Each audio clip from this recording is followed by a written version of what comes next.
നമസ്കാരം. ഗൾഫ് ഫോക്കസിലേക്ക് എല്ലാ പ്രേക്ഷകർക്കും സ്വാഗതം. ഞാൻ പ്രജിൻ സി കണ്ണൻ. വാർത്തകളിലേക്ക് വിശദമായി. ലൈംഗികാതിക്രമ കേസിൽ വിദേശത്ത് ഒളിവിലായിരുന്ന JDS നേതാവ് പ്രജ്വൽ രേവണ്ണ അല്പസമയത്തിനകം ബംഗളൂരുവിൽ തിരിച്ചെത്തും. പ്രജ്വലിനെ വിമാനത്താവളത്തിൽ നിന്ന് കസ്റ്റഡിയിലെടുക്കാനുള്ള നീക്കത്തിലാണ് അന്വേഷണ സംഘം. വിവരങ്ങളുമായി അരുൺ പൂപ്പറമ്പ ബംഗളൂരുവിൽ നിന്നും തത്സമയം ചേരുന്നു. അരുൺ, 12:30 വിമാനം ഇറങ്ങും, വിമാനം എത്തും, അത് ലാൻഡ് ചെയ്യുമെന്നാണ് ഇപ്പോൾ ലഭിക്കുന്ന വിവരങ്ങൾ. എന്താണ് നിലവിൽ അവിടുത്തെ സാഹചര്യം? പോലീസ് സുരക്ഷ ശക്തമാക്കിയതോടൊപ്പം തന്നെ പ്രജ്വലിനെ വിമാനത്താവളത്തിൽ വെച്ച് കസ്റ്റഡിയിൽ എടുക്കാനുള്ള നീക്കങ്ങളെല്ലാം നടത്തുന്നുണ്ടോ?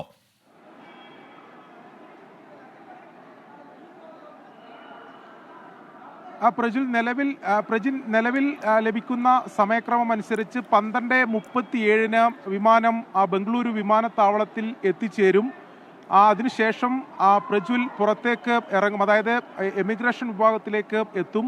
അവിടെ ആയിരിക്കും പ്രജ്വൽ. നിലവിൽ ഈ ലുക്കൌട്ട് സർക്കുലറും അതോടൊപ്പം തന്നെ ബ്ലൂ കോർണർ നോട്ടീസും ഇഷ്യൂ ചെയ്തിട്ടുണ്ട്. സ്വാഭാവികമായും എമിഗ്രേഷൻ വിഭാഗത്തിൽ പ്രജ്വലിനെ പിടികൂടുന്ന സാഹചര്യം ഉണ്ടാകും. അതിനുശേഷം അന്വേഷണ സംഘത്തിന് ഈ വിവരം കൈമാറും.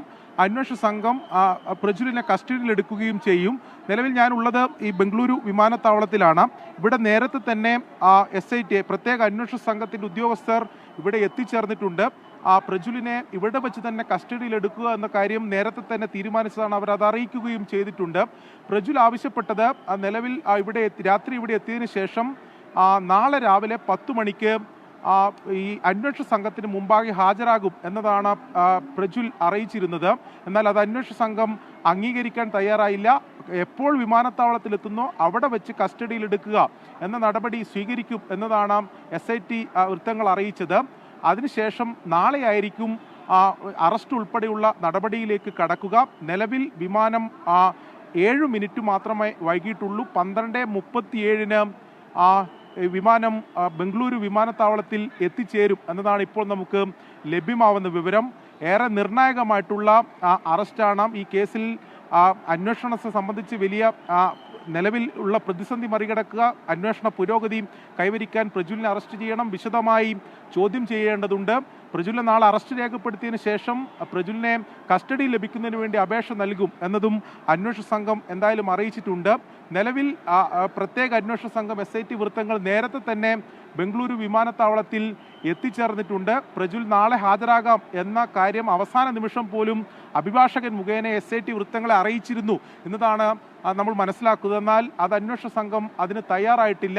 എന്തായാലും ഈ കേസിൽ നമുക്കറിയാം, കേസെടുത്തതിന് പിന്നാലെ 1 മാസം പ്രജ്വൽ ഒളിവിൽ പോയതാണ്. നിലവിൽ ലഭ്യമാകുന്ന വിവരമനുസരിച്ച് ജർമ്മനിയിലെ മ്യൂണിക്കിൽ തന്നെയായിരുന്നു പ്രജ്വൽ ഉണ്ടായിരുന്നത്. അതിനുശേഷം പലതവണ തിരിച്ചെത്തും, കീഴടങ്ങും എന്ന കാര്യങ്ങളൊക്കെ അറിയിച്ചിരുന്നു. ഒരു തവണ ടിക്കറ്റ് ബുക്ക് ചെയ്ത വിവരങ്ങൾ ഉൾപ്പെടെ പുറത്തു വരികയും ചെയ്തതാണ്. എന്നാൽ പ്രജ്വൽ തിരിച്ചെത്തിയില്ല. പിന്നീട് കടുത്ത സമ്മർദ്ദം കർണാടക സർക്കാരിൻ്റെ ഭാഗത്തുനിന്നുണ്ടായി. ഒടുവിൽ പ്രജ്വലിൻ്റെ ഡിപ്ലോമാറ്റിക് പാസ്പോർട്ട് റദ്ദാക്കാനുള്ള നടപടി ആരംഭിച്ചതാണ്. അതിൽ വിദേശകാര്യ മന്ത്രാലയം അനുകൂല പ്രതികരണവും ഉണ്ടായിരുന്നു. അതോടൊപ്പം തന്നെ JDS അധ്യക്ഷൻ HD ദേവഗൌഡ പ്രജ്വലിൻ്റെ മുത്തശ്ശൻ കൂടിയാണ്. വലിയ രീതിയിൽ അതായത് അന്തിമ താക്കീത് ഉൾപ്പെടെ നൽകി. പ്രജ്വൽ തിരിച്ചെത്തിയില്ലെങ്കിൽ കുടുംബം ഒറ്റക്കെട്ടായി ഒറ്റപ്പെടുത്തും എന്ന രീതിയിൽ പ്രജ്വലിന് താക്കീത് നൽകി. അതിനു പിന്നാലെയാണ് പ്രജ്വൽ ഒരു വീഡിയോ ദൃശ്യം പുറത്തുവിട്ടത്. അതിൽ അതായത് ഈ വെള്ളിയാഴ്ച, അതായത് നാളെ അന്വേഷണ സംഘത്തിന് മുമ്പാകെ ഹാജരാകും എന്ന തരത്തിൽ വീഡിയോ പുറത്തുവിട്ടു. അതിന് പിന്നാലെയാണ് പ്രജ്വൽ ഇപ്പോൾ ജർമ്മനിയിലെ മ്യൂണിക്കിൽ നിന്ന് തിരിച്ചെത്തുന്നത്. ഈ അന്വേഷണത്തെ സംബന്ധിച്ച് നമുക്കറിയാം, രാജ്യത്ത് തന്നെ ഇത്രത്തോളം വലിയ വ്യാപ്തിയുള്ള ഒരു ലൈംഗിക അതിക്രമ കേസ് ഇതിനു മുമ്പ് ഉണ്ടായിട്ടുണ്ടോ എന്നത് സംശയമാണ്.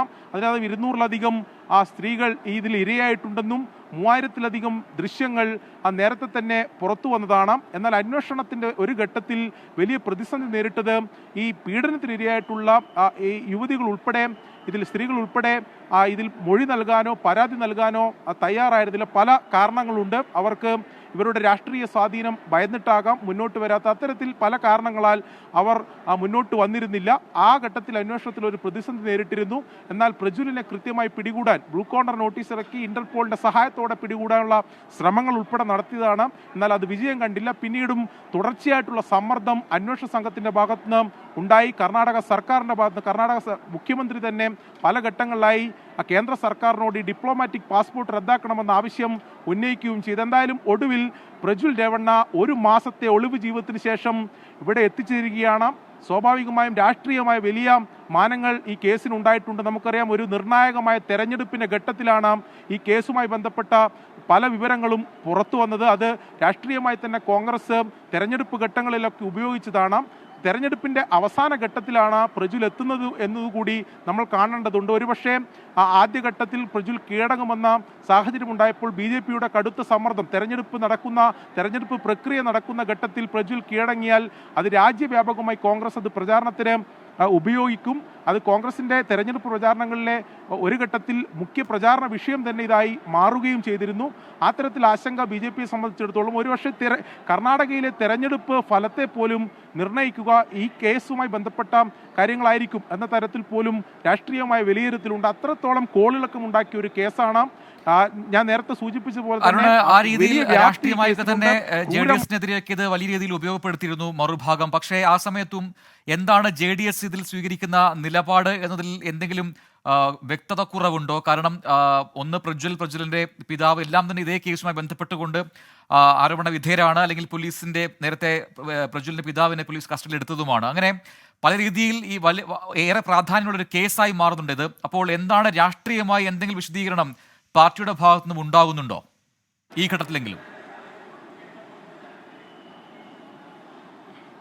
പ്രജി, നമുക്കറിയാം, കഴിഞ്ഞ വർഷം നടന്ന നിയമസഭാ തെരഞ്ഞെടുപ്പിൽ കർണാടകയിൽ കനത്ത തിരിച്ചടിയാണ് JDS നേരിട്ടത്. അതിനുശേഷം JDS ഒരു നിലനിൽപ്പിന് വേണ്ടിയാണ് ഇത്തവണ, അതായത് ലോക്സഭാ തെരഞ്ഞെടുപ്പ് വരുന്ന ഘട്ടത്തിൽ, അതിനു മുമ്പ് തന്നെ BJPയുമായി ഒരു അലയൻസ് ഉണ്ടാക്കുകയും അങ്ങനെ തെരഞ്ഞെടുപ്പിൽ മത്സരിക്കുമെന്ന് പ്രഖ്യാപിക്കുകയും ചെയ്തത്. അതിനുശേഷം കർണാടകയിലെ 1ാം ഘട്ട തെരഞ്ഞെടുപ്പിന്റെ 2 ദിവസം മുമ്പാണ് ഇത്തരത്തിൽ വ്യാപകമായി പ്രജ്വൽ രേവണ്ണയുടെ ഇത്തരം ദൃശ്യങ്ങൾ പുറത്തു വന്നത്. നമ്മൾ മനസ്സിലാക്കേണ്ട കാര്യം, JDSന്റെ ശക്തി ദുർഗമായിട്ടുള്ള ഹാസനിലെ NDAയുടെ സ്ഥാനാർത്ഥി കൂടിയാണ് പ്രജ്വൽ എന്നത്. അതിനുശേഷം തെരഞ്ഞെടുപ്പിൽ ഇത് വലിയ രീതിയിൽ ചർച്ചയായി. കർണാടകയിലെ 2ാം ഘട്ട തെരഞ്ഞെടുപ്പിൽ ഒരേ ഒരു വിഷയം മാത്രം, എല്ലാ തെരഞ്ഞെടുപ്പ് വേദികളിലും കോൺഗ്രസ് ഇത് രാഷ്ട്രീയമായി ഉപയോഗിച്ചു, വലിയ ചർച്ചയായി മാറി. നാട്ടിലേക്ക് എത്തുന്നത് ഇന്ന് ഹാസനിൽ വലിയ പ്രതിഷേധ റാലി പ്രജ്വലിനെതിരെ ഉണ്ടാവുകയും ചെയ്തിരുന്നു. അല്പസമയത്തിനകം കമ്പഗൌഡ് വിമാനത്താവളത്തിൽ വിമാനം ഇറങ്ങി പ്രജ്വൽ വരുമെന്നാണ് ഇപ്പോൾ പ്രതീക്ഷിക്കുന്നത്. പോലീസ് കാത്തുനിൽക്കുന്നുണ്ട് എന്ന വിവരം കൂടി അരുൺ പൂപ്പറമ്പ അവിടെ നിന്നും പങ്കുവെക്കുന്നു. ഇനി മറ്റു വാർത്തകളിലേക്ക് പോകാം. സൗദിയിൽ ജയിലിൽ കഴിയുന്ന മലയാളി അബ്ദുൾ റഹീമിന്റെ മോചനത്തിനായുള്ള നടപടികൾ പുരോഗമിക്കുകയാണ്. സൗദിയിലെ ഇന്ത്യൻ എംബസി 15 മില്യൺ റിയാലിന്റെ സർട്ടിഫൈഡ് ചെക്ക് അനുവദിച്ചു. അടുത്തയാഴ്ച ചെക്ക് കൈമാറുന്നതോടെ റഹീമിന്റെ മോചനവുമായി ബന്ധപ്പെട്ട നിയമ നടപടികൾ അന്തിമഘട്ടത്തിലേക്ക് കടക്കും. റിയാദ് ക്രിമിനൽ കോടതി ചീഫ് ജസ്റ്റിസിന്റെ പേരിലാണ് ഇന്ത്യൻ എംബസി ഇന്ന് കാലത്ത് 15 മില്യൺ റിയാലിന്റെ സർട്ടിഫൈഡ് ചെക്ക് ഇഷ്യൂ ചെയ്തത്. ചെക്കിന്റെ പകർപ്പ് അടുത്ത ദിവസങ്ങളിൽ ഗവർണറേറ്റിൽ സമർപ്പിക്കും. ഒറിജിനൽ ചെക്ക് അധികൃതർ നിർദ്ദേശിക്കുന്ന മുറയ്ക്ക് ഗവർണറേറ്റിലോ അല്ലെങ്കിൽ കോടതിയിലോ ഹാജരാക്കുന്നതായിരിക്കും. ഇരുവിഭാഗം വക്കീലുമാരും എംബസി ഉദ്യോഗസ്ഥരും നിയമസഹായ സമിതിയിലെ ചില ഭാരവാഹികളും ഞായറാഴ്ച കോടതിയിൽ ഹാജരാകുന്നതിനു വേണ്ടി അവസരം ലഭിക്കുന്നതിനുള്ള ശ്രമങ്ങൾ നടത്തിവരികയാണ്. ഇതിനു പുറമെ അടുത്തയാഴ്ച ഗവർണറേറ്റിലെ ഉദ്യോഗസ്ഥരുമായുള്ള കൂടിക്കാഴ്ചക്കും ശ്രമങ്ങൾ നടത്തിവരുന്നുണ്ട്. ഇതിനുശേഷം കൊല്ലപ്പെട്ട കുട്ടിയുടെ അനന്തരാവകാശികളുമായോ അല്ലെങ്കിൽ അവർ അധികാരപ്പെടുത്തിയ വക്കീൽ മുഖേനയോ അനുരഞ്ജന കരാറിൽ ഒപ്പുവെക്കുന്നതോടെ കേസിന്റെ പ്രധാന ഘട്ടം പൂർത്തിയാകും. പിന്നീട് വധശിക്ഷ റദ്ദു ചെയ്യുകയും റഹീമിന്റെ മോചനത്തിനായുള്ള ഉത്തരവ് കോടതി പുറപ്പെടുവിക്കുകയും വേണം. ഈ നടപടിക്രമങ്ങൾ കൂടി പൂർത്തിയാകുന്നതോടെയാണ് റഹീമിന്റെ മോചനം യാഥാർത്ഥ്യമാകുക. ഇസ്മായിൽ പയ്യോളി, 24, റിയാദ്. അനധികൃത ഹജ്ജ് തടയാനുള്ള നടപടികൾ ശക്തമാക്കി സൗദി ആഭ്യന്തര മന്ത്രാലയവും ഹജ്ജ് ഉംറ മന്ത്രാലയവും. നിയമലംഘകർക്ക് തടവും പിഴയും നാടുകടത്തലും ശിക്ഷ ലഭിക്കും. ഉംറ വീസയിലോ സന്ദർശക വീസയിലോ ടൂറിസ്റ്റ് വീസയിലോ ട്രാൻസിറ്റ് വീസയിലോ ഉള്ളവർക്ക് ഹജ്ജ് നിർവഹിക്കാൻ അനുമതിയില്ല എന്ന് അധികൃതർ വ്യക്തമാക്കി. ലാ ഹജ്ജ ബിലാ തശ്രീഹ് അഥവാ അനുമതി പത്രമില്ലാതെ ഹജ്ജില്ല എന്ന പേരിൽ ശക്തമായ ക്യാമ്പയിൻ നടത്തുകയാണ് സൗദി ആഭ്യന്തര മന്ത്രാലയവും ഹജ്ജ് ഉംറ മന്ത്രാലയവും. ഹജ്ജ് നിയമലംഘനങ്ങൾക്ക് ജൂൺ 2 മുതൽ 20 വരെ ശക്തമായ പിഴ ചുമത്തുമെന്നാണ് മുന്നറിയിപ്പ്.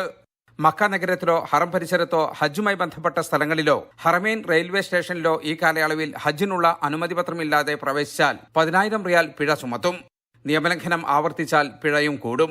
പിടിക്കപ്പെടുന്ന വിദേശികളെ നാടുകടത്തുകയും പിന്നീട് സൗദിയിൽ പ്രവേശിക്കുന്നതിന് വിലക്കേർപ്പെടുത്തുകയും ചെയ്യും. ഹജ്ജിനുള്ള അനുമതിപത്രമില്ലാത്തവർക്ക് യാത്രാ സഹായം നൽകിയാൽ 50,000 റിയാൽ പിഴയും 6 മാസത്തെ തടവും ശിക്ഷ ലഭിക്കും. യാത്രാ സഹായം നൽകുന്ന വാഹനം പിടിച്ചെടുക്കും. വിദേശിയാണെങ്കിൽ തടവ് ശിക്ഷയ്ക്ക് ശേഷം നാടുകടത്തുകയും പിന്നീട് സൗദിയിൽ പ്രവേശിക്കുന്നതിന് വിലക്കേർപ്പെടുത്തുകയും ചെയ്യും. നിയമലംഘനങ്ങൾ ശ്രദ്ധയിൽപ്പെട്ടാൽ മക്ക, റിയാദ്, കിഴക്കൻ പ്രവിശ്യ എന്നിവിടങ്ങളിൽ 911 എന്ന നമ്പരിലും മറ്റു ഭാഗങ്ങളിൽ 999 എന്ന നമ്പരിലും ബന്ധപ്പെടാവുന്നതാണെന്ന് മന്ത്രാലയം അറിയിച്ചു. അതേസമയം അംഗീകൃത മാർഗങ്ങളിലൂടെയല്ലാതെ ഹജ്ജ് നിർവഹിക്കരുതെന്ന് നിർദ്ദേശിച്ച സൗദി ഹജ്ജ് ഉംറ മന്ത്രാലയം സോഷ്യൽ മീഡിയ വഴിയുള്ള വ്യാജ ഹജ്ജ് ക്യാമ്പയിനുകൾക്കെതിരെ മുന്നറിയിപ്പ് നൽകി. വ്യാജ ഹജ്ജ് ക്യാമ്പയിനുകളുടെ ഭാഗമായ പല വിദേശികളെയും അറസ്റ്റ് ചെയ്തു. വിദേശ തീർത്ഥാടകർ ഓരോ രാജ്യത്തെയും ഔദ്യോഗിക സംവിധാനങ്ങൾ വഴിയോ നുസുക്ക് ആപ്പ് വഴിയോ ഹജ്ജ് വിസ കരസ്ഥമാക്കണമെന്ന് മന്ത്രാലയം ആവശ്യപ്പെട്ടു. ആഭ്യന്തര തീർത്ഥാടകർ ഔദ്യോഗികമായ ഓൺലൈൻ ചാനലുകളിലൂടെ മാത്രമേ ഹജ്ജ് പെർമിറ്റ് കരസ്ഥമാക്കാവൂ. ഉംറ വിസയിലോ, വിസിറ്റ് വിസയിലോ, ടൂറിസ്റ്റ് വിസയിലോ, ട്രാൻസിറ്റ് വിസയിലോ ഉള്ളവർക്ക് ഹജ്ജ് നിർവഹിക്കാനുള്ള അനുമതിയില്ല. നുസുക്ക് സ്മാർട്ട് കാർഡ് ഉള്ളവർക്ക് മാത്രമേ പുണ്യസ്ഥലങ്ങളിലേക്ക് പ്രവേശനം അനുവദിക്കുകയുള്ളൂ എന്നും മന്ത്രാലയം ഓർമ്മിപ്പിച്ചു. ഹജ്ജ് തീർത്ഥാടകർക്ക് സുഗമമായി കർമ്മങ്ങൾ നിർവഹിക്കാൻ അവസരം ഒരുക്കുന്നതിന്റെ ഭാഗമായി ജൂൺ 20 വരെ നുസുക്ക് ആപ്പ് വഴിയുള്ള ഉംറ പെർമിറ്റ് നിർത്തിവച്ചിട്ടുണ്ട്. അതേസമയം വിദേശത്തു നിന്നും 5 ലക്ഷത്തിലേറെ തീർത്ഥാടകർ ഇതിനകം ഹജ്ജിനെത്തി. ജലീൽ കണ്ണമംഗലം, 24 ജിദ്ദ. സ്വകാര്യ ഹജ്ജ് തീർത്ഥാടകരിൽ കൂടുതൽ പേരും ഇപ്പോൾ മക്കയിലാണുള്ളത്. മക്കയിലെ ചരിത്ര സ്ഥലങ്ങളും പുണ്യ സ്ഥലങ്ങളും സന്ദർശിക്കുന്ന തിരക്കിലാണ് തീർത്ഥാടകർ. ഇവർ ഞായറാഴ്ച മുതൽ മദീനയിലേക്ക് നീങ്ങിത്തുടങ്ങും. ഇന്ത്യയിൽ നിന്നും സ്വകാര്യ ഗ്രൂപ്പുകളിൽ ഹജ്ജിനെത്തിയ തീർത്ഥാടകരിൽ കൂടുതലും ഇപ്പോൾ മക്കയിലാണ്.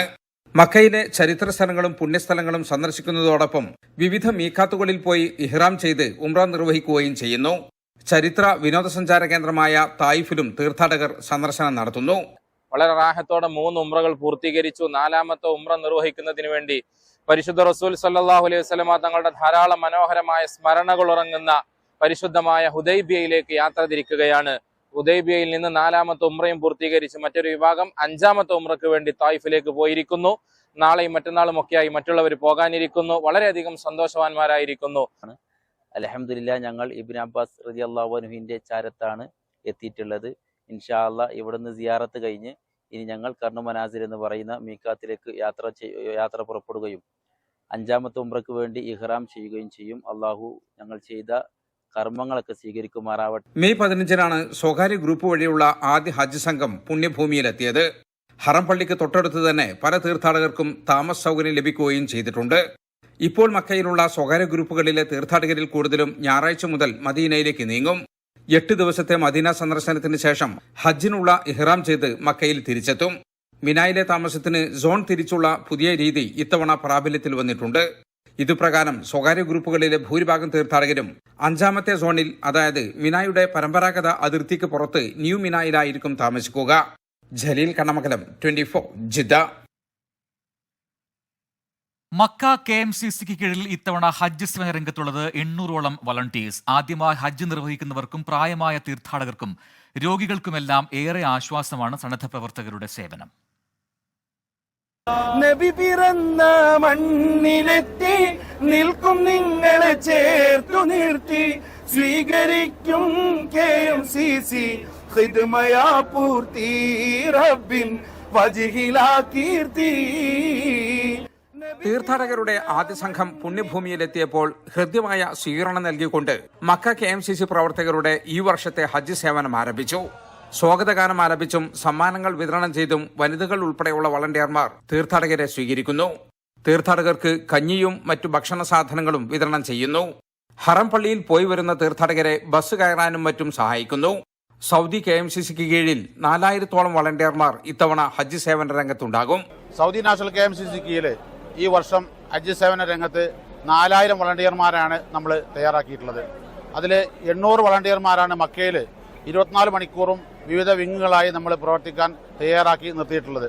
അതിൽ നമ്മുടെ വളണ്ടിയർമാർ മെഡിക്കൽ വിങ്, അതുപോലെ തന്നെ അറം വിങ്, അതുപോലെ തന്നെ ലഗേജ് മിസ്സിംഗ് വിങ്, അതുപോലെ തന്നെ ഹാജിമാരെ സ്വീകരിക്കാനുള്ള വിങ്, അതുപോലെ തോഫ് വിങ്, അങ്ങനെ വിവിധ വിങ്ങുകളായി ഫ്രൈഡേ ബാച്ച്, അങ്ങനെ വിവിധ വിങ്ങുകളായിട്ട് നമ്മൾ വളണ്ടിയർമാരെ പ്രവർത്തിക്കാൻ വേണ്ടിയിട്ട് തയ്യാറാക്കി നിർത്തിയിട്ടുണ്ട്.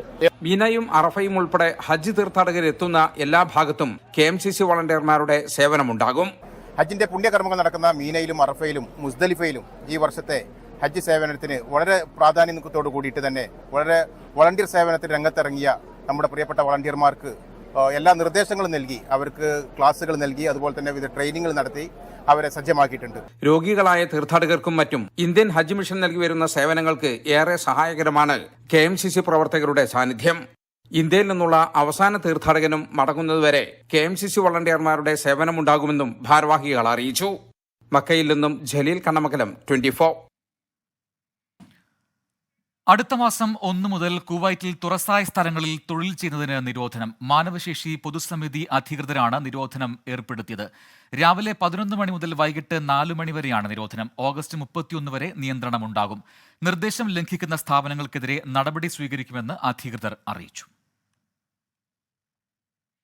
നൈജീരിയയിൽ പഴയ ദേശീയഗാനം പുനഃസ്ഥാപിച്ചു. പ്രസിഡന്റ് ബോല ടിനുബു ആണ് ഇത് സംബന്ധിച്ച ബില്ലിൽ ഒപ്പുവച്ചത്. ബുധനാഴ്ച അബുജയിൽ നടന്ന നാഷണൽ അസംബ്ലിയുടെ സംയുക്ത സമ്മേളനത്തിലാണ് നിലവിലെ ദേശീയഗാനം മാറ്റി പഴയ ദേശീയഗാനം പുനഃസ്ഥാപിക്കുന്നതിനുള്ള ബില്ലിൽ നൈജീരിയൻ പ്രസിഡന്റ് ബോല ടിനുബു ഒപ്പുവെച്ചത്. ഇതോടെ എറൈസ് ഓ കമ്പാട്രിയോട്സ് എന്നതിൽ നിന്ന് നൈജീരിയ വി ഹെയിൽദി എന്ന പഴയ ദേശീയഗാനത്തിലേക്ക് രാജ്യം തിരിച്ചെത്തി. 1960 ഒക്ടോബർ 1 രാജ്യത്തിന് സ്വാതന്ത്ര്യം ലഭിച്ചപ്പോൾ മുതലുണ്ടായിരുന്ന ഈ ദേശീയഗാനം 1978 ഒലൂഷെഗൂൺ ഒബാസാൻജോയുടെ നേതൃത്വത്തിലുള്ള സൈനിക ഭരണകൂടം മാറ്റുകയായിരുന്നു. 46 വർഷങ്ങൾക്ക് ശേഷമാണ് പഴയ ദേശീയഗാനത്തിലേക്ക് രാജ്യം മടങ്ങിയെത്തുന്നത്. ലില്ലിയാൻ ജീൻ വില്യംസാണ് ഈ ഗാനത്തിന്റെ രചയിതാവ്. നൈജീരിയയിലുള്ളവർ എല്ലാവരും സഹോദരങ്ങളാണെന്നും പരസ്പരം സഹോദരങ്ങളെന്ന് അഭിസംബോധന ചെയ്യണമെന്നും ബില്ലിൽ ഒപ്പുവെക്കവേ പ്രസിഡന്റ് ബോല ടിനുബു പറഞ്ഞു. Blessan Cheruvakkal, 24, Nigeria.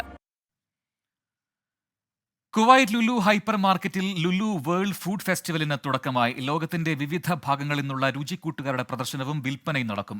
Indian master chef season 8 ജേതാവ് Muhammad Ashiq, Prachi Agarkar, Arabian chef Tera Hamada എന്നിവർ ചേർന്ന് ഫെസ്റ്റിവൽ ഉദ്ഘാടനം ചെയ്തു. ലുലു ഡയറക്ടർ മുഹമ്മദ് ഹാരിസ്, ഉന്നത മാനേജ്മെന്റ് പ്രതിനിധികൾ, സാമൂഹിക രംഗത്തെ പ്രമുഖ വ്യക്തികൾ തുടങ്ങി നിരവധി പേർ ചടങ്ങിൽ പങ്കെടുത്തു. വിവിധ പാചക മത്സരങ്ങൾ ഫെസ്റ്റിവൽ കാലയളവിൽ നടക്കും. ഉദ്ഘാടന ചടങ്ങിനോടനുബന്ധിച്ച് വിവിധ കലാപരിപാടികൾ നടന്നു. ലുലു വേൾഡ് ഫുഡ് ഫെസ്റ്റിവൽ 2 ആഴ്ച നീണ്ടു നിൽക്കും. ലോകത്തിലെ വിവിധ രുചികൾ അനുഭവിച്ചറിയാനുള്ള അപൂർവ അവസരമാണ് ഇതെന്ന് ലുലു മാനേജ്മെന്റ് അറിയിച്ചു. ദമാം ഇന്റർനാഷണൽ ഇന്ത്യൻ സ്കൂളിലെ മലയാളി വിദ്യാർത്ഥികളുടെ രക്ഷിതാക്കളുടെ കൂട്ടായ്മ 10+2 ക്ലാസുകളിൽ മികച്ച വിജയം നേടിയവരെ അനുമോദിക്കുന്നു. ശനിയാഴ്ചയാണ് പുരസ്കാര വിതരണം. Dammam international Indian school Malayali രക്ഷിതാക്കളുടെ കൂട്ടായ്മയായ ഡിസ്പാക്കാണ് 2023-24 അധ്യയന വർഷത്തിലെ 10ാം തരം +2 പരീക്ഷകളിൽ ഉന്നത വിജയം നേടിയ വിദ്യാർത്ഥികളെ അനുമോദിക്കുന്നത്. ശനിയാഴ്ച ബദർ ഓഡിറ്റോറിയത്തിൽ പ്രമുഖ വ്യക്തിത്വങ്ങൾ പങ്കെടുക്കുന്ന ചടങ്ങിൽ വെച്ചായിരിക്കും വിജയികൾക്ക് അവാർഡുകൾ സമ്മാനിക്കുകയെന്ന് ഭാരവാഹികൾ പറഞ്ഞു. ദമാം ഇന്റർനാഷണൽ ഇന്ത്യൻ സ്കൂളുമായി ബന്ധപ്പെട്ടുള്ള വിഷയങ്ങളിൽ പുതുതായി നിലവിൽ വന്ന ഡിസ്പാക്ക് ഭാരവാഹികൾ സ്കൂൾ മാനേജ്മെന്റുമായി ചർച്ച ചെയ്യുകയും എയർ കണ്ടീഷൻ ഉൾപ്പെടെയുള്ള വിഷയങ്ങളിൽ അധികൃതരുടെ ഭാഗത്തു നിന്നും ഉടൻ യുദ്ധകാലാടിസ്ഥാനത്തിൽ അനുകൂല നടപടികൾ ഉണ്ടാകുമെന്ന് തന്നെയാണ് പ്രതീക്ഷിക്കുന്നതെന്നും ഡിസ്പാക്ക് ഭാരവാഹികൾ അറിയിച്ചു. ഈ വിഷയത്തിന്മേൽ റിയാദ് ഇന്ത്യൻ എംബസിയെ നേരിട്ട് അറിയിക്കാനുള്ള ശ്രമങ്ങൾ ആരംഭിച്ചതായും ഇവർ വ്യക്തമാക്കി. വിദ്യാർത്ഥികളുടെ ഉപരിപഠന കോഴ്സുകളെക്കുറിച്ച് അറിയാനുള്ള എജു എക്സ്പോയും സ്കൂൾ കലോത്സവവും സ്പോർട്സ് മീറ്റും സംഘടിപ്പിക്കാനുള്ള ഒരുക്കത്തിലാണ് രക്ഷിതാക്കളുടെ കൂട്ടായ്മയെന്ന് ഡിസ്പാക്ക് ഭാരവാഹികളായ നജീം ബഷീർ, താജു അയ്യാരിൽ, ആസിഫ് താനൂർ, അസ്ലം ഫറോക്ക്, തോമസ് തൈപ്പറമ്പിൽ, ആഷിഫ് അനസ് തമ്പി, ഇർഷാദ് കളനാട് എന്നിവർ പറഞ്ഞു. നജീം ബഷീർ പ്രസിഡന്റായും താജു അയ്യാറിൽ ജനറൽ സെക്രട്ടറിയായും ആസിഫ് താനൂർ ട്രഷററായും നേതൃത്വം നൽകുന്നതാണ് ഡിസ്പാക്ക് ഭാരവാഹികൾ. സുബൈറുദ്ദീനൂർ, 24, ദമാം. ഖത്തറിൽ പാതിവഴിയിൽ വിദ്യാഭ്യാസം മുടങ്ങിയ പ്രവാസി വനിതകൾക്ക് പഠനം തുടരാനും തൊഴിൽ സാഹചര്യം മെച്ചപ്പെടുത്താനും ഹെർ ഇംപാക്ട് ക്യാമ്പയിനുമായി ഖത്തർ KMCC വനിതാ വിംഗ്. പദ്ധതിയുടെ ഉദ്ഘാടനം നാളെ വൈകിട്ട് ദോഹയിൽ നടക്കും. വ്യത്യസ്ത കാരണങ്ങളാൽ വിദ്യാഭ്യാസം ഇടക്കുവെച്ച് അവസാനിപ്പിച്ച് പ്രവാസ ജീവിതത്തിലേക്ക് കുടിയേറിയ സ്ത്രീകളുടെ തുടർ വിദ്യാഭ്യാസവും സാമൂഹ്യ സാംസ്കാരിക മേഖലകളിൽ അവരുടെ ഉന്നമനവും ലക്ഷ്യമാക്കിയാണ് ഹെർ ഇംപാക്ട് പദ്ധതിക്ക് രൂപം നൽകുന്നത്. സ്ത്രീകൾക്ക് ഇടയ്ക്ക് വെച്ച് മുടങ്ങിയ പഠനം തുടരാൻ ഇന്ത്യയിലെ ഒരു പ്രമുഖ വിദ്യാഭ്യാസ സ്ഥാപനവുമായി ചേർന്ന് ഓൺലൈൻ ഓഫ്ലൈൻ ക്ലാസുകൾ നടത്തുന്നതിനൊപ്പം യൂണിവേഴ്സിറ്റി രജിസ്ട്രേഷൻ ആവശ്യമായ സൗകര്യങ്ങളും ഒരുക്കുമെന്ന് സംഘാടകർ വാർത്താസമ്മേളനത്തിൽ അറിയിച്ചു. ഇതോടൊപ്പം നിലവിൽ ജോലി ചെയ്യുന്ന സ്ത്രീകൾക്ക് അവരുടെ കരിയർ മെച്ചപ്പെടുത്താനുള്ള പദ്ധതികളും തൊഴിൽ കുടുംബ സാഹചര്യങ്ങളിലെ മാനസിക സമ്മർദ്ദം കുറയ്ക്കാനുള്ള കൗൺസിലിംഗ് ഉൾപ്പെടെയുള്ള സംവിധാനവും ഹെർ ഇമ്പാക്ട് പദ്ധതിയുടെ ഭാഗമായി നടപ്പാക്കും. ഒരു ഫോൺ കോൾ കൊണ്ട് പരിഹരിക്കുന്ന ആത്മഹത്യകളും പരിഹരിക്കാൻ പറ്റുന്ന ഒരുപാട് കാര്യങ്ങളുണ്ട്. അത് ചെയ്യാൻ തന്നെയാണ് ഈ വിഷനുമായിട്ട് ഇവരിറങ്ങിയത്. അപ്പം അതിൻ്റെ ഫസ്റ്റ് പടി എന്ന നിലയിൽ ഈ വിദ്യാഭ്യാസപരമായിട്ടുള്ള കാര്യങ്ങളിലേക്ക് ഇറങ്ങുന്നു. പിന്നെ ഈ പറഞ്ഞതുപോലെ കൗൺസിലിംഗ്, അവരുടെ ആവശ്യങ്ങൾ തീർച്ചയായിട്ടും ഇൻഡിവിജ്വൽ കൗൺസിൽ ഇപ്പോൾ കൊടുത്തുകൊണ്ടിരിക്കുന്നുണ്ട്. ഖത്തറിൽ ജീവിക്കുന്ന പ്രവാസി വനിതകളുടെ തുടർ വിദ്യാഭ്യാസം ഉൾപ്പെടെ മാനസിക സമ്മർദ്ദം ലഘൂകരിക്കാനുള്ള കൗൺസിലിംഗ്, അവർക്ക് ആവശ്യമായ മറ്റു മാർഗനിർദ്ദേശങ്ങൾ എന്നിവ നൽകുന്നതിന് വിവിധ മേഖലകളിൽ പ്രാവീണ്യം നേടിയ വനിതകളുടെ പ്രത്യേക വിങ് രൂപീകരിച്ചാണ് ഹെർ ഇമ്പാക്ട് പ്രവർത്തിക്കുകയെന്ന് വനിതാ wing president Sameera Nasar, general secretary Saleena Koolath എന്നിവർ പറഞ്ഞു. ഇപ്പം നമ്മൾ ലോഞ്ച് ചെയ്ത് കഴിഞ്ഞെങ്കിൽ ഇത് നമ്മുടെ ഫസ്റ്റ് ക്യാമ്പയിനിങ് ആണ്. ഈ ക്യാമ്പയിനിങ്ങിൽ നമ്മളൊരു ഡീറ്റെയിൽ സെഷൻ തന്നെ കൊടുക്കും, ഒരു 30 മിനിറ്റ്സ്.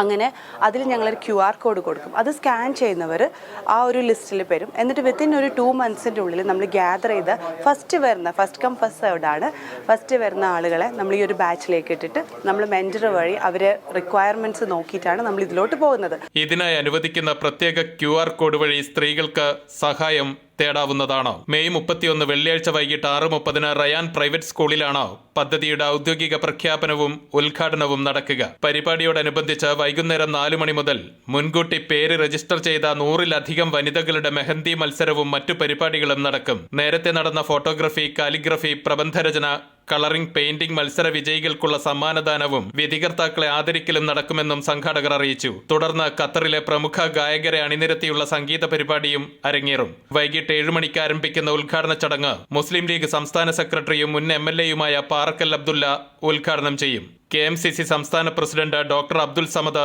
മുഖ്യ പ്രഭാഷണം നടത്തും. വാർത്താ സമ്മേളനത്തിൽ ഡോക്ടർ അബ്ദുൽ സമദ്, ഹുസൈൻ, മൈമുന, സലീം നാലകത്ത്, സലീന കൂലത്ത്, സമീറ അബ്ദുൽ നാസർ, സമീറ PK എന്നിവർ പങ്കെടുത്തു. അൻവർ പാലേരി, 24 ദോഹ. മുഖ്യമന്ത്രിയുടെ മകൾ വീണ വിജയന്റെ കമ്പനിയുടെ പേരിൽ അബുദാബി കൊമേഴ്ഷ്യൽ ബാങ്കിലുള്ള അക്കൗണ്ടിനെ കുറിച്ച് അന്വേഷണം ആവശ്യപ്പെട്ട് ഷോൺ ജോർജ് നൽകിയ ഹർജികൾ ഹൈക്കോടതി അവസാനിപ്പിച്ചു. സീരിയസ് ഫ്രോഡ് ഇൻവെസ്റ്റിഗേഷൻ ഓഫീസ് അന്വേഷണം നടക്കുന്നതിനാൽ ഹർജിയിലെ ആവശ്യത്തിന് പ്രസക്തിയില്ലെന്ന് കോടതി ചൂണ്ടിക്കാട്ടി. അന്വേഷണം കഴിഞ്ഞിട്ടും പരാതി ഉണ്ടെങ്കിൽ വീണ്ടും കോടതിയെ സമീപിക്കാമെന്നും ഹൈക്കോടതി വ്യക്തമാക്കി.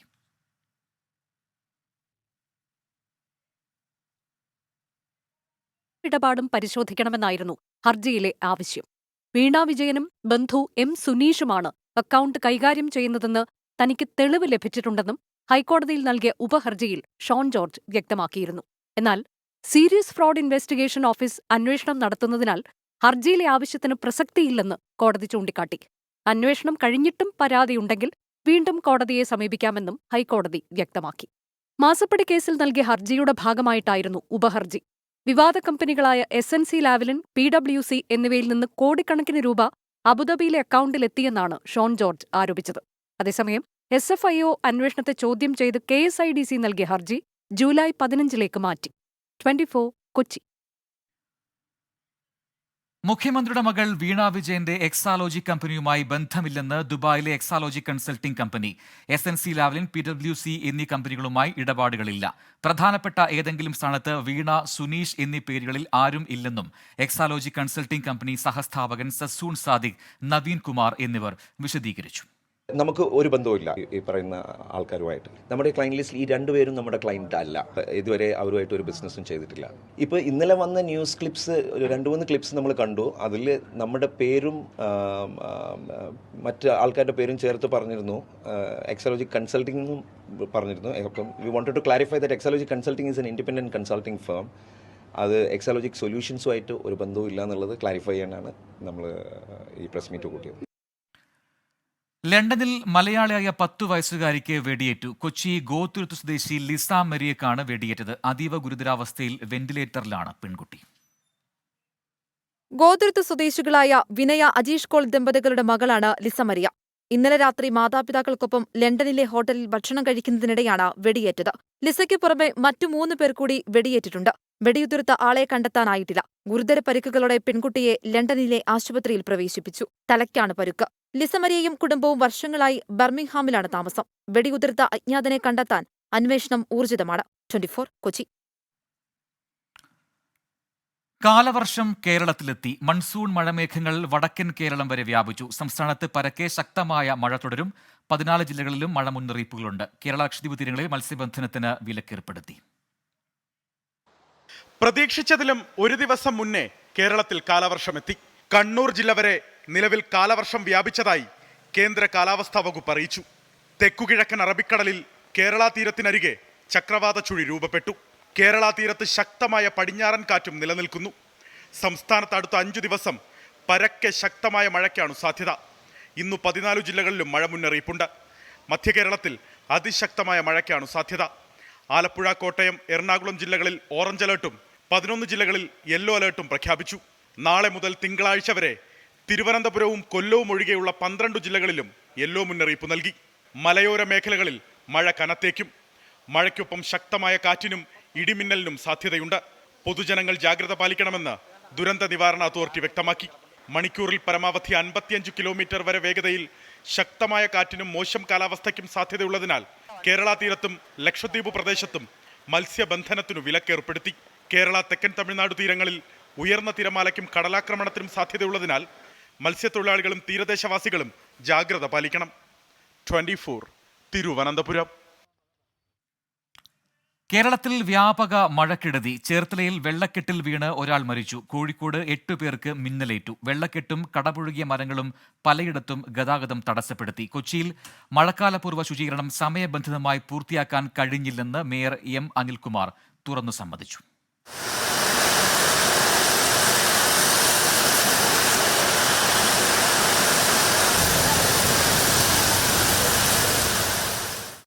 ആലപ്പുഴ ചേർത്തലയിൽ റോഡിനോട് ചേർന്ന പാടശേഖരത്തിലേക്ക് വീണാണ് പള്ളിപ്പുറം സ്വദേശി അശോകൻ മരിച്ചത്. മുണ്ടക്കയത്ത് മണിമലയാറ്റിൽ 3 ദിവസം മുമ്പ് ഒഴുക്കിൽപ്പെട്ടയാളുടെ മൃതദേഹം കണ്ടെത്തി. കളപ്പുരയ്ക്കൽ തിലകനാണ് മരിച്ചത്. കോഴിക്കോട് മീൻപിടുത്തത്തിനിടെ കടലിൽ വീണ് പരിക്കേറ്റ് ചികിത്സയിലായിരുന്ന വടകര സ്വദേശി സജീഷിനും ഇന്ന് ജീവൻ നഷ്ടമായി.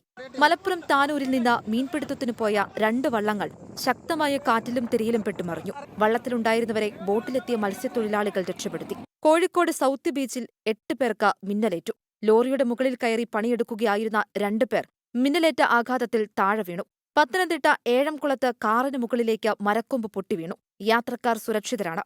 വടകര, പയ്യോളി, കൊയിലാണ്ടി മേഖലകളിൽ കനത്ത മഴയിൽ ദേശീയപാതയിൽ ഗതാഗതം തടസ്സപ്പെട്ടു.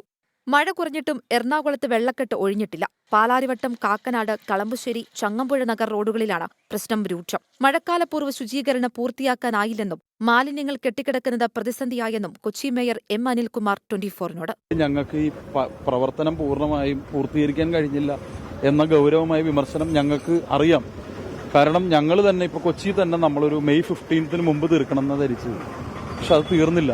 കൊച്ചിയിലെ വെള്ളക്കെട്ടിനെക്കുറിച്ച് 8 ആഴ്ചയ്ക്കുള്ളിൽ റിപ്പോർട്ട് നൽകാൻ ദേശീയ മനുഷ്യാവകാശ കമ്മീഷൻ നഗരസഭാ സെക്രട്ടറിക്ക് നിർദ്ദേശം നൽകി. പി.ആൻഡ്.ഡി കോളനി ഫ്ളാറ്റ് സമുച്ചയത്തിലെ ചോർച്ചയിൽ GCDA പരിശോധന തുടങ്ങി. കനത്ത മഴയിൽ ആലപ്പുഴ നഗരത്തിലടക്കം വെള്ളം കയറി. കുട്ടനാട്ടിൽ ജലനിരപ്പുയർന്നു. തോട്ടപ്പള്ളി സ്പിൽവേയിലെ 40 ഷട്ടറുകളിൽ 39 തുറന്നു. തണ്ണീർമുക്കം ബണ്ടിലെ ഷട്ടറുകളും തുറന്നിട്ടുണ്ട്.